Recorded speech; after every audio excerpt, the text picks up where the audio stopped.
Entre 2015 et 2005, le nombre de demandes de brevets déposées auprès de l'OEB a connu une augmentation notable, passant de 118 000 en 2005 à près de 140 000 en 2015, représentant un taux de croissance annuel moyen de 2%. Cette progression a été relativement stable jusqu'en 2008, avec une baisse temporaire entre 2008 et 2011 due à la crise économique mondiale, avant de reprendre sa croissance à un rythme soutenu. Entre 2005 et 2015, la part des demandes provenant de l'Union européenne, du Japon et des États-Unis a diminué, marquant l'émergence de nouveaux acteurs comme la Corée du Sud, la Chine, l'Inde et Taïwan. La part de l'UE est passée de 44% en 2005 à 41% en 2015, marquant une baisse au profit de ces nouveaux pays demandeurs. La part cumulée de l'Allemagne, de la France, du Royaume-Uni et de l'Italie a diminué de 34% à 29% durant cette période. En revanche, la part des autres pays de l'UE a augmenté de 10% à 12%. En 2015, l'Allemagne représentait 15,8% des demandes, suivie par la France avec 6,5%, le Royaume-Uni avec 4,1% et l'Italie avec 3,1%. La France a réussi à maintenir sa part de marché de 2005.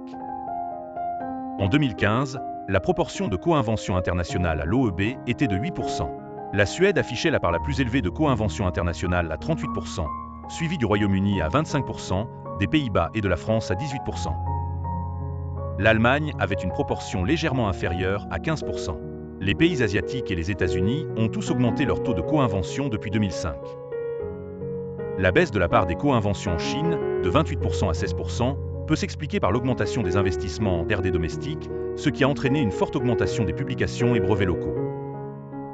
Les parts élevées de la Suisse, des Pays-Bas et des États-Unis sont expliquées par la présence de nombreuses multinationales.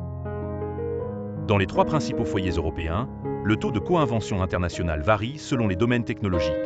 Il est le plus élevé dans les technologies de la chimie cristalline et des matériaux et le plus bas dans le domaine des machines de transport automatisées. Durant cette décennie, les technologies numériques sont devenues, avec une multiplication par 7 en 10 ans, le principal secteur technologique en termes de demandes de brevets auprès de l'OEB, représentant près de 8% des demandes en 2015. Cette croissance a été fortement stimulée par la Chine, qui a contribué à 41% de cette augmentation, particulièrement dans le domaine des smartphones. L'amélioration de la qualité des produits et la croissance locale du marché intérieur n'ont pas non plus échappé à ce phénomène, ne se limitant pas uniquement aux pays à haut revenu. En termes de demande, la Chine dépasse l'UE et les États-Unis en 2015. Dans le domaine des machines et appareils électriques, une forte accélération a également été observée, avec une croissance de 5% au cours de cette période et représentant 7,2% des demandes en 2015. L'UE a contribué à 39% de cette croissance, soutenant également la hausse des technologies médicales dans les demandes déposées à l'OEB. En revanche, les produits pharmaceutiques ont montré une baisse des demandes de 2%, une tendance visible dans les régions à haut revenu, États-Unis, UE, Japon. Au sein de l'UE, la croissance dans les machines et appareils électriques a été principalement tirée par l'Allemagne à 34% et la France à 16%.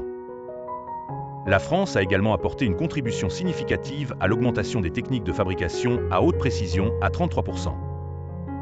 Enfin, la croissance dans le secteur discret est expliquée par le grand engagement de l'Allemagne, laquelle demeure le principal demandeur de brevets au sein de l'UE dans ce domaine en 2015.